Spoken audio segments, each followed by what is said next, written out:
Ladies and gentlemen, the President of the United States.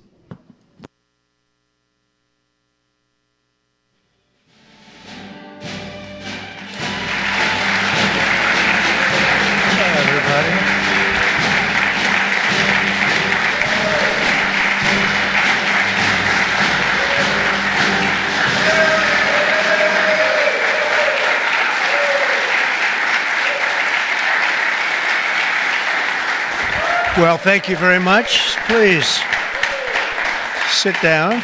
Please, thank you. We have a lot of great political leaders and the biggest political leaders around, I guess you could say, but by far much bigger are the business leaders. It's not even close. I say that to my friends, the politicians. You have the greatest business leaders in the world here, so it's an honor. And this week we're celebrating the most successful first 100 days of any administration in American history. We're thrilled to welcome to the White House dozens of the world top leaders of all kinds, but in particular business leaders. And since the election, the companies represented in this room have collectively announced more than $2 trillion in new investments, and we have a total of close to $8 trillion all told. And there's never been anything like that in this country. We've never had anything close. I would say if you looked at the last administration, probably for 4 years they did maybe less than one, and we've done almost 8. I would say we'll be above 8 in a period of 2 months. So something happened. I think two things happened. November 5th happened, and November 5th gave you tariffs, intelligently used tariffs and various other forms of incentive. But it's really amazing. There's never been, I don't think there's ever been anything like this anywhere in the world. Together, we're going to bring back the most beautiful words. I always say made in the USA, the most beautiful words. We're going to have made in the USA like we haven't had before in a long time. In addition to the business leaders whose companies I will mention in just a moment, we have some great people, great senators. Marcia, where are you? Where are you, Martha? Marcia, thank you very much. Marcia Blackburn, Bill Cassidy. Bill, thank you, Bill. Ashley Moody. Ashley, thank you. And John Husted. John, thank you very much. And Representatives Byron Donalds, Buddy Carter, Rob Whitman, Mark Alford, Mike Rogers, Richard Hudson, and Abe Hamadeh. Thank you all very much.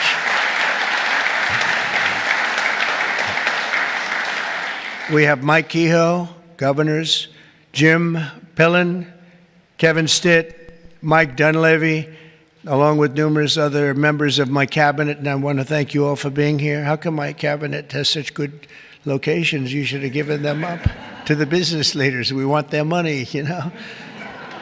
They have very good locations. I'm not surprised. 100 days ago this week, we inherited the wreckage of 4 years of economic disaster under the previous administration. It was an economic disaster. It was a disaster at the border like nobody had ever seen before. And you probably see we've closed up the border 99.999%, meaning 3 people got in. 3. As opposed to hundreds of thousands of people coming in on a monthly basis, millions of people actually. There are periods where we had millions and millions of people pouring in on a monthly basis. We had 3 people. They buried companies in crippling regulations, waged war on American energy, pushed massive tax hikes, and gave us the worst inflation in the history of our country. In Biden's final year, the United States had the worst trade deficit ever recorded, and we lost 106,000 manufacturing jobs. Other than that, he's done a fantastic job. But now all that is changing, and all that's changing very fast, because we finally have the president who wants to put our country first. You have a president who believes in America first. In the first quarter GDP numbers just out today, core GDP, now we're removing distortions from imports, inventories, and government spending, was up plus 3%. But this is Biden's economy because we took over on January 20th. And I think you have to get us a little bit of time to get moving, but this is the Biden economy. But we still had and we've had a lot of things happen since November 5th that helped this economy because it was indicating a strong private sector growth, and it only started after November 5th. The private sector started really heating up after the election. Even though I wasn't there, people knew what we were going to be doing, and the private sector growth was actually very good. Very importantly, gross domestic investment was up an incredible 22%, which they had never seen before. Every new investment, every new factory, and every new job created is a sign of strength in American economy and a declaration of confidence in America's future. We really do. We've never seen anything like this. Even Samsung, whose name isn't mentioned here, but I heard that they announced this morning that they're going to be building a very big plant because they want to be able to beat the tariffs. It's the only way to beat them. The entire Trump economic agenda is about making it easier to do business in America, to create jobs in America, to hire American workers, and to build your factories here in America, not in China or any other country. And we're dealing with many, many countries right now, I will say. And I think I can say for Scott and for Howard and for some of the people that are dealing, there are too many to handle. I mean, to be honest with you, I'd love to hire some of the people running these companies. Boy, would you do a good job. I could have Jensen negotiate. He'd blow my people away, wouldn't you? I think even Howard would say that. Howard would say, we'll take them. He'd blow them away with big deals. One deal would be the end. That would be it. But we've terminated the Green New scam. It was a scam. And halted tens of billions of dollars of money, wasteful deficit spending. It was like throwing money right out the window. And in the coming weeks, we'll pass the largest tax cuts in American history. And I think even more so, we'll be doing things for business like you've never seen before. You saw it in a little smaller version at the beginning of our last term. You know, we had the most successful 4 years that any president has ever had. The stock market was up 88%. The other markets were up almost 100%. And that's despite COVID and all the crazy things happening. But we had a tremendous 4 years. We've given credit for that, actually. But our big, beautiful bill, as I call it, our big, beautiful bill, we may name it that, actually, will include 100% expensing retroactive to January 20th. So that's all the way back to just about the beginning of the year. So expensing 1 year, you take a deduction 1 year, so you can build your factories right now, essentially almost tax-free, if you think about it. Nobody's ever been given that. And we're going to make that expensing for a 4-year period at a full 100%. So last time we made it 1 year, and you had deductions. You'd go from 100% to 80 to 60 to 40 to 20 to Zippo. And now what we're going to do is we're going to keep it at that level, and we're going to have it for 4 years. So I believe that was one of the reasons that we had such unbelievable growth. Also, we allowed you to bring money back from outside of the country. It was impossible. You had to have 15 different law firms representing you. It was so complicated. And worse was that the tax rate was 65%. I lowered the rate substantially, but still a lot. You know, we shouldn't take your money just to hold you hostage, right? So we lowered it to a reasonable amount, and we took in trillions of dollars, came back. Apple brought in a tremendous amount of money. A lot of the companies here brought in a lot of money, and the businesses represented today clearly understand that if you build your factory in the United States, your tariff rate is 0, and you have other advantages too, and not the least of which is what I just said having to do with the bill. Now, we have to get that bill approved, so call your local representative, please, and make sure that we get it approved, because I don't want to talk too early, but we're doing well with the Republican Congress. We have the Senate is doing great, and the House is doing great. John Thune has been spectacular. Mike Johnson has been spectacular. Marcia, you're in there working very hard and doing well. What do you think? Are we going to get it passed? We have to. Marcia, we don't get it passed, I'm blaming you. We have to get it passed. We will. I think we will. But I don't think we'll have any Democrat votes. If we don't get it passed, what would happen is your taxes go up 68%. Think of that. And we may not get one vote because they just vote against. It's Trump derangement syndrome, or maybe it's just they hate Republicans, or they hate what we're doing because they've lost their confidence. They've totally lost their confidence. They don't know what the hell is going on. And we are going to get it done. It's probably going to be fully Republican. Fortunately, we have the House, we have the Senate. And we may or may not have a couple of grandstanders, I don't know. But if we do, it would be good if you could work on anybody. I mean, if I were a Democrat, I'd be voting for it 100%. Because I think it's very dangerous politically not to vote for it. Think of it, your taxes go up almost 68%. So, but it looks like we're in good shape, I think, and hopefully we'll get it approved. It'll be the biggest bill ever approved in the history of our country, and it'll be the biggest tax cut ever approved in the history of our country. And in addition to that, regulations, which I'm doing in and outside of the bill, will be as big or bigger than we did last time. We have the record for regulation cuts in the 4 years. We cut 4 times higher than any other president in a 4-year period. And we're talking about 8 years and 2-term presidents. We were 4 times higher than any other president in terms of regulation cuts. And I went to a friend of mine who happens to be in the room, one of the biggest business leaders. I won't mention him because I don't know, maybe he'll like it, maybe he won't. I said to him, so have you had your choice between the big tax cut last time and the big regulation cuts, which were the biggest, again, the biggest we've ever done? I would have said taxes, but he would have said regulation. I said, which was more important to you?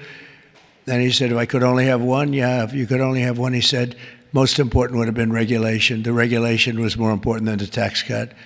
And I mean, we cut your taxes from almost 40% down to 21%. Now we're bringing your taxes down from 21% to 15% if you build your product, make your product in the USA. So if you make it in the USA, those chips, those beautiful chips, will make those suckers in the USA, and you're going to be all the way down to 15%. And I think there's never been anything like it. So now we're at the lowest scale for a large country, by far the lowest scale. Our pro-jobs, pro-American economic policies are a major reason that businesses around the world have announced $5 trillion of investment since November 5th, and now we think it's up to plus $8 trillion, and they're really coming in. They're really coming in fast. Some of them don't bother calling us. Some of them don't even want meetings. They just start their plants and start their factories. I want to express my tremendous appreciation to the business leaders here. You are really an amazing group. This is a who's who. I don't want to say, there's an expression if something ever went off, the entire industry would be wiped out, but I won't say that. I want to think very positively, and that could never happen here, could it? But I want to congratulate you all on your incredible success and accomplishments. You've been amazing. You're the biggest and the best. So I'd like to introduce some of you, President and CEO of Hyundai, Jose Munoz. Jose, thank you very much. Fantastic. Jose is investing $21 billion, including $5.8 billion for a new steel plant in Louisiana, which is a beauty. I saw a picture of it, which is going to create at least 1,500 jobs, just the plant alone. Thank you very much, Jose. Beautiful. Chairman and CEO of global shipping giant CMA CGM, Rodolphe Sade. Thank you, Rodolphe. Thank you very much. Fantastic. Investing $20 billion in creating 10,000 new jobs at least. Thank you very much. It's fantastic. You'll be very happy. President and CEO of Toyota North America, Ted Ogawa, investing $88 billion. Where's Ted? That's fantastic. Thank you, Ted. That's fantastic. Ted's investing $88 million for car production at its West Virginia factory, which is a beauty. I've seen it, actually. Congratulations. Thank you very much for being here, Ted. Co-founder and CEO of Anduril, Brian Schimpf. Oh, Brian. Thank you, Brian. He's investing $1 billion for a new manufacturing facility in Ohio and display. Next to me is their 125-pound Roadrunner drone. Where is that little sucker? Where is it? Which is that? Whoa. That's a nasty-looking thing. That's a nasty. I look up there when I'm having dinner outside. I used to look up and see the moon. Isn't it beautiful? Now you see the moon, but you see drones all over the place. And I say, let's get the hell out of here. That's a good one, isn't it, huh? I can see it. CEO of Worldwide Amazon Stores, Doug Harrington. Thank you very much. Thank you, Doug, very much. Investing $4 billion this year alone, and I know they said they're going to be investing a lot over the next 2 years. We appreciate it very much. Thank you, and say hello to everybody. CEO of Venture Global, Mike Sable. Mike, thank you very much, Mike. Investing $18 billion in liquefied natural gas expansion in Louisiana. That's going to work out good. Thank you very much. President and CEO of Siemens USA, big company, Barbara Humpton. Thank you, Barbara. Thank you very much. Investing $285 million. Executive Global Chairman of Pratt Industries, friend of mine, Anthony Pratt. He's investing $5 billion. Thank you. Thank you, Anthony. I read a report today he's the richest man in Australia, but who the hell knows? Do you think you're the richest man in Australia? Close. I don't like to put you on the spot like that, Anthony, but that's pretty good. Thank you very much. That's great. $5 billion. Founder and CEO, Chobani Hamde Oliaka. Where are you? Thank you very much. Investing $1.2 billion. Thank you very much. CEO of Bell Brands USA, Yvonne Girard. Yvonne, thank you very much. Thank you very much. $350 million. President of Schneider Electric North America, Amr Paul. Amr, thank you very much.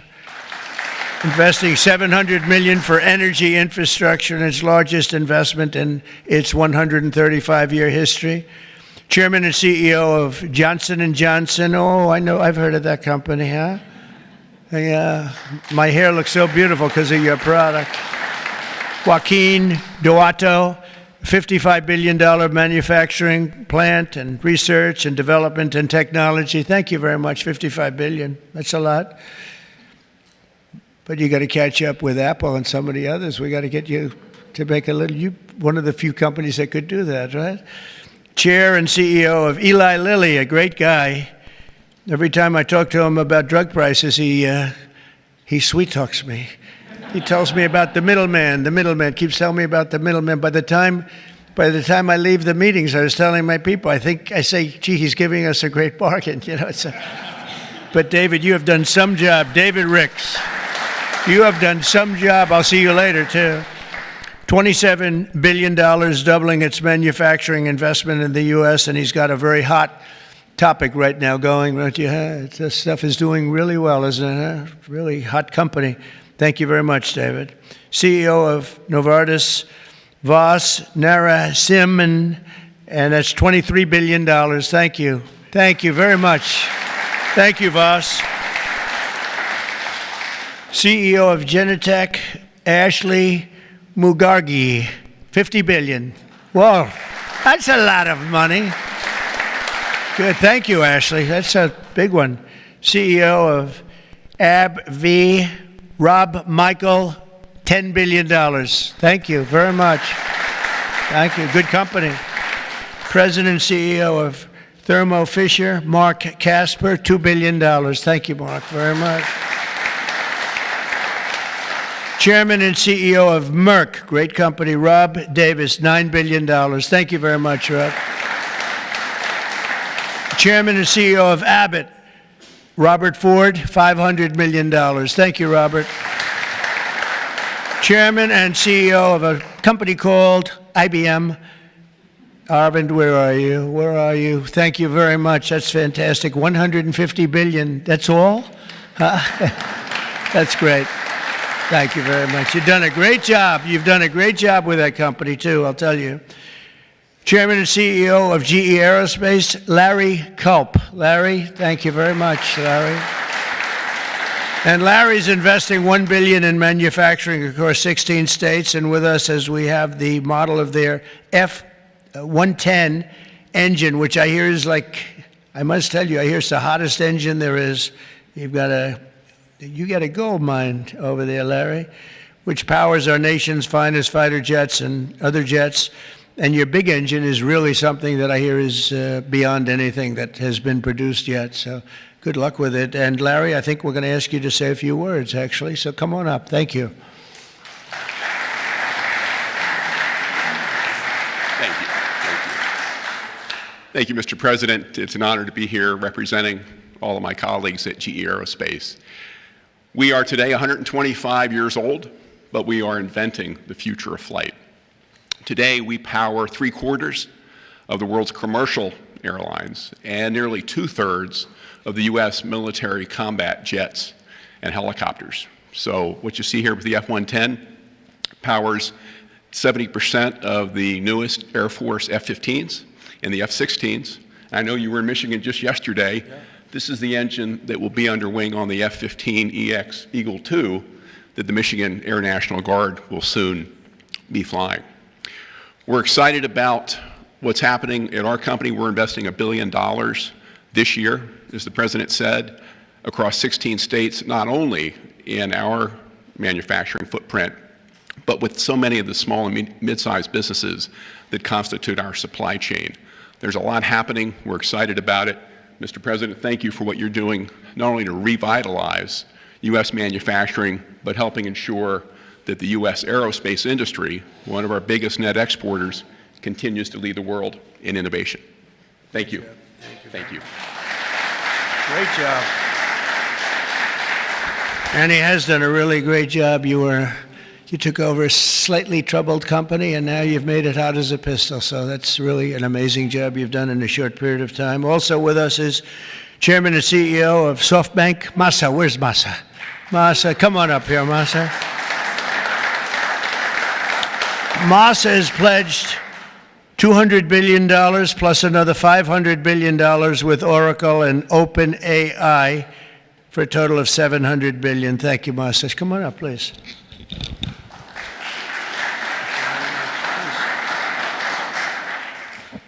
Well, first time of Trump administration, we made an announcement, commitment, $50 billion. We delivered $70 billion over 4 years last time. This time, I tried to commit $100 billion, and President Trump said, "Oh, Masa, go for more."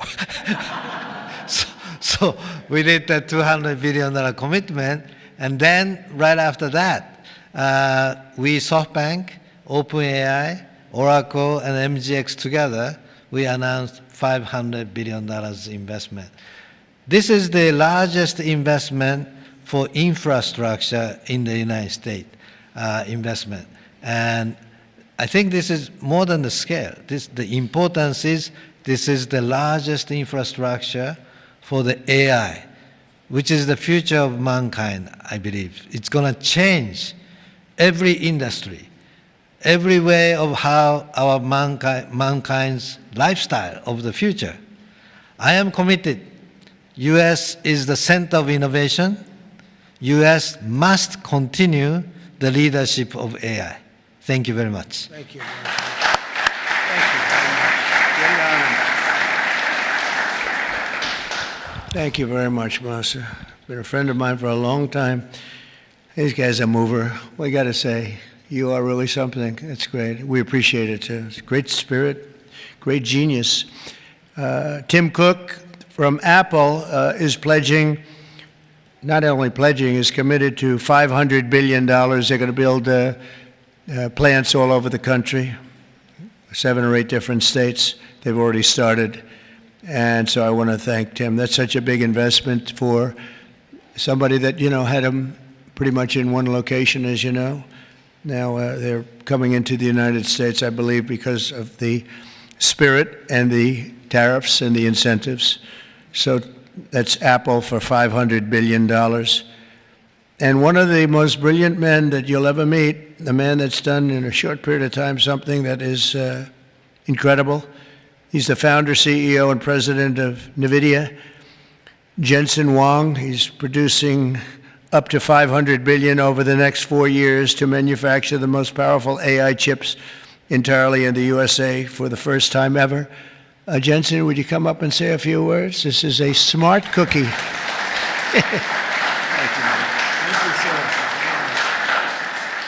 Thank you, Mr. President. It's a great honor to be here. NVIDIA reinvented computing for the first time after 60 years. In fact, everyone at IBM knows quite well that the computer has largely been the same since the 60s. The IBM System 360 described really quite perfectly the computer that we use today. Central processing units, operating systems, the separation of hardware and software, I/O subsystems, multitasking. All of the words that we use to describe computers today were really invented in 1964, the year after my birth. Well, after all this time, we've reinvented computers again. This is what a processor looks like. It's on the right there. People say it's a GPU. That's one GPU unit, and it's 70 pounds, 60,000 parts, 10,000 watts. In order to manufacture it requires probably a couple of hundred companies in the supply chain. It is so heavy that it requires robotics to do. It's so precise. And just to test a supercomputer requires a supercomputer. And we're going to build NVIDIA's technology, the next generation of that, all here in the United States. Without the president's leadership, his policies, his support, and very importantly, his strong encouragement. And I mean his strong encouragement. Frankly, manufacturing in the United States wouldn't have accelerated to this pace. Manufacturing isn't about low-cost labor anymore. Manufacturing is about technology. And most of the factories that build these systems today are the most advanced factories in the future. And we're going to use artificial intelligence and robotics and omniverse digital twin technology to make it possible for us to create the factories of the future. And we ought to build it right here. The really amazing thing is that this computer is the engine of a whole new industry. And this new industry is called artificial intelligence. And this new industry is a manufacturing industry in itself. That's a factory machine. Just as several hundred years ago, the dynamo was invented, water would come in and electricity would come out. Now electricity goes into this machine and incredible tokens come out, artificial intelligence. In order for this industry to thrive, we need to build these systems, of course, but we also need a progressive growth and industry-oriented energy policy, which this president has really put his weight behind. I really appreciate that. Without energy, we can't possibly have new growth industries. And we now have the backing of the administration, the backing of President Trump to support the creation of a whole new industry. This industry is going to enable a whole bunch of other industries. What we now call the AI infrastructure is going to revolutionize every industry that we know. All of the many CEOs in the room today are great partners of ours for that reason. We're working on artificial intelligence for many industries, from healthcare to drug discovery to life sciences, financial services, education, so many different industries. And that's going to be possible because we have the fundamental infrastructure here in the United States. And so I want to thank you, sir, for everything that you've done and the strong encouragement and the great policies that make it possible for us. Thank you, sir. Very much. Thanks.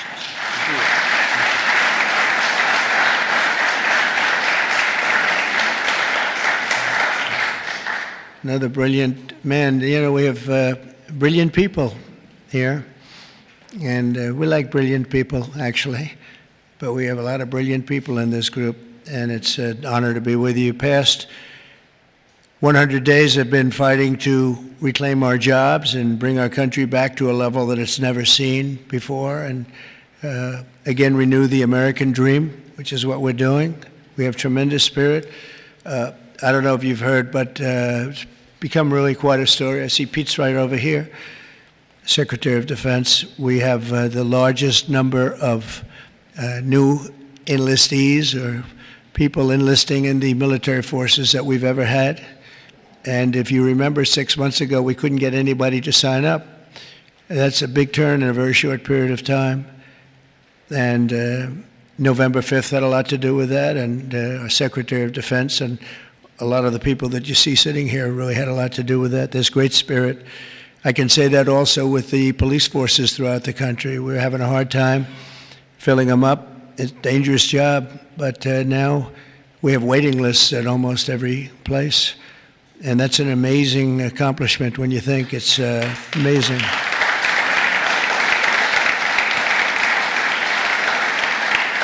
And when I first came here, you remember just 3 months ago, I came in and they started screaming. The fake news was screaming. They were going crazy about eggs. I don't know about eggs. What's with eggs? Tell me. They said, their cost is up 50%, and you won't have them for Easter. I said, well, I'll have to get onto it, but this isn't my problem. This is Biden's problem. I've only been here for 4 days. They're screaming at me about eggs like it was my fault. I just got here. Didn't know anything about it. We got it taken care of, and eggs dropped 87% in the last short period of time, and everybody had eggs for Easter. In fact, we had a big Easter egg hunt on the lawns. We had 48,000 people actually came, and we had a lot of eggs. I don't know how many, but there were a lot. We didn't use plastic. They said, could you use plastic eggs? This is in early January, and I see our Secretary of Agriculture is here. Would you stand up? You did a great job. You got me out of a lot of trouble. Brooke Rollins. She got me out of a lot because they were trying to blame me for eggs, and I didn't know anything about it yet. Explain it to me. But we had plenty of eggs, Brooke, right, for Easter. There was no dearth. And we have another man in the audience who's maybe the most important man in the room because he's the head of the Environmental Protection Agency, meaning he's the one that approves all your plants. And when Jensen and some of the others came in about numerous of the others, especially having to do with AI, they came in, I learned a lot. Number one, I learned we need double the electricity that we have right now for the whole country, and really more than that. I mean, 2 times would be even better. It was like unlimited thirst for electricity. And at first I said, you know, how's that possible? But that's, whatever it is, it's possible. That machine that you say you can barely lift is, I guess, it sucks up a lot of energy. But we need more than double what we have right now. So you take all of the energy, even the energy in this beautiful, incredible, is this the greatest? I mean, no matter, I don't care where you come from with your $50 billion plant, the White House is the White House, right? You got to see in the Oval Office. If you want to take a trip down to the Oval Office, any of you come down with me. I'll show you a beautiful office. It'll blow your beautiful offices away. They'll stop and they'll say, for a lot of other reasons, but it's a beautiful place. And if you want to, I'm serious, you can do that. But I told Jensen, I told Tim, I told everybody that's building these very big, incredible plants, really plants of the future. They were talking about hooking into the grid. I said, well, you know, the grid is old, and it's subject to mishap. Things can happen, including storms and much worse than storms. And if you want, I'll let you build your own utility plant, your own electric plant along with your building. You can build it inside of the plant, or you can build it outside of the plant.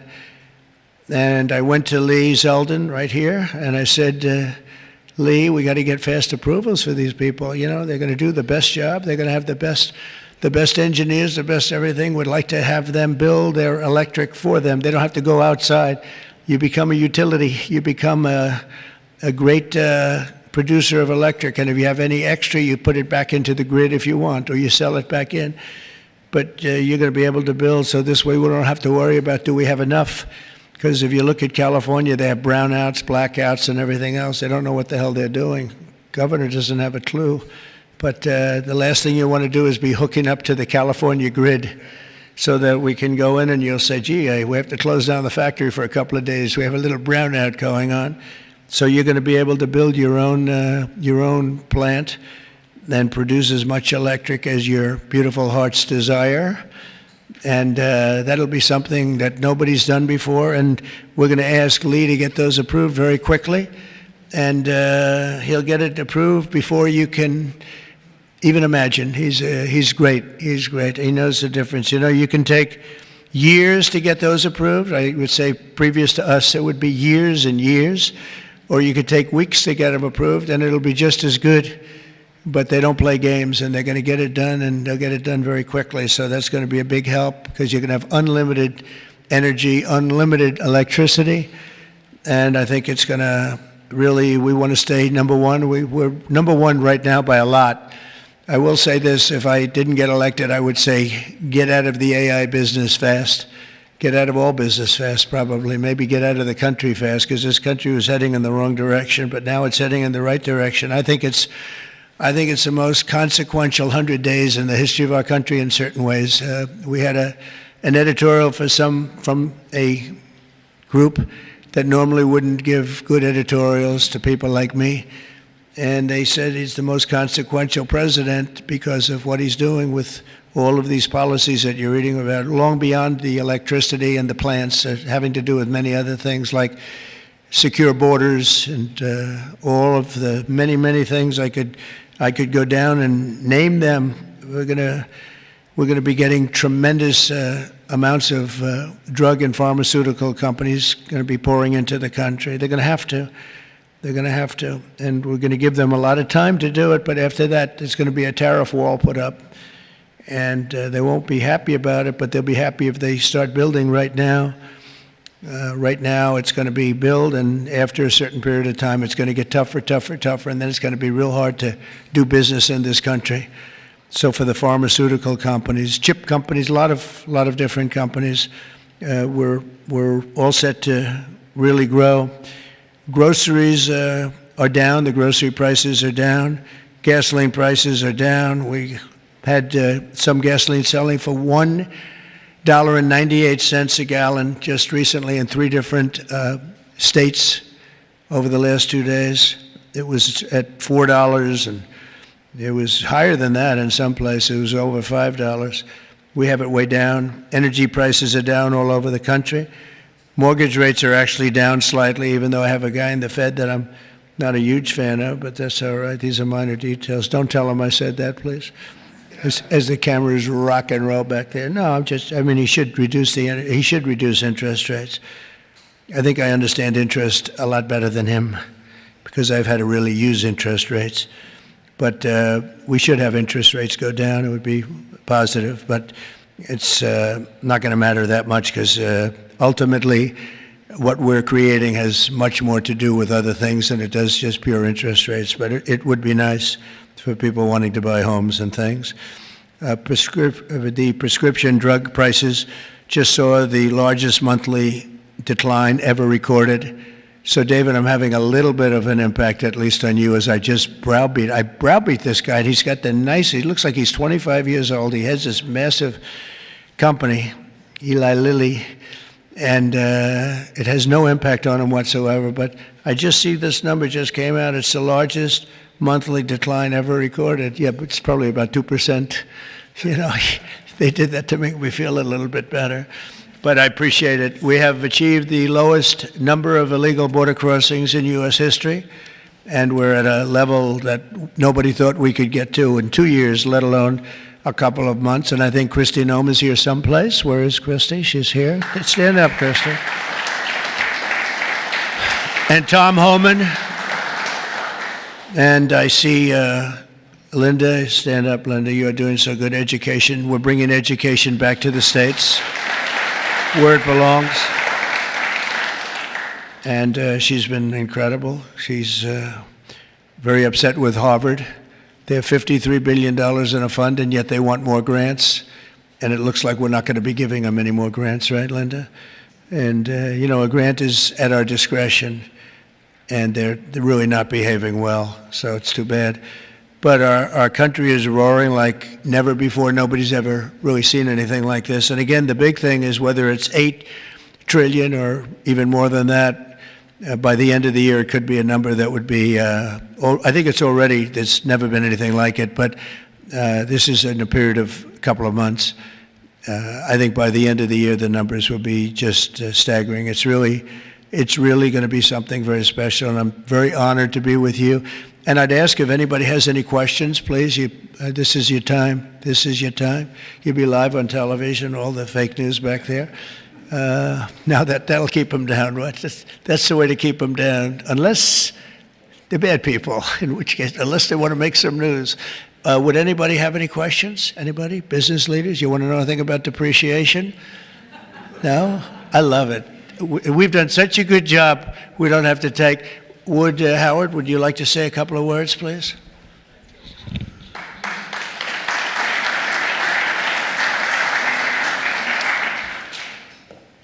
The president talks about $8 trillion coming into America. And there's only one reason it's coming in. It's because he's finally set an industrial policy for the United States of America.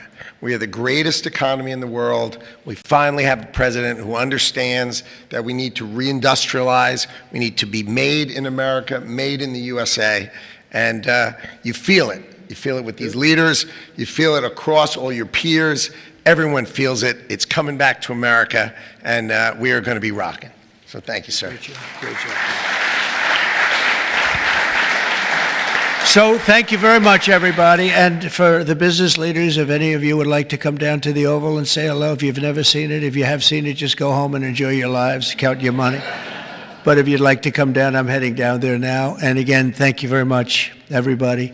Pam, you're doing a fantastic job. You're doing a fantastic job. Thank you very much. Thank you, everybody. Thank you.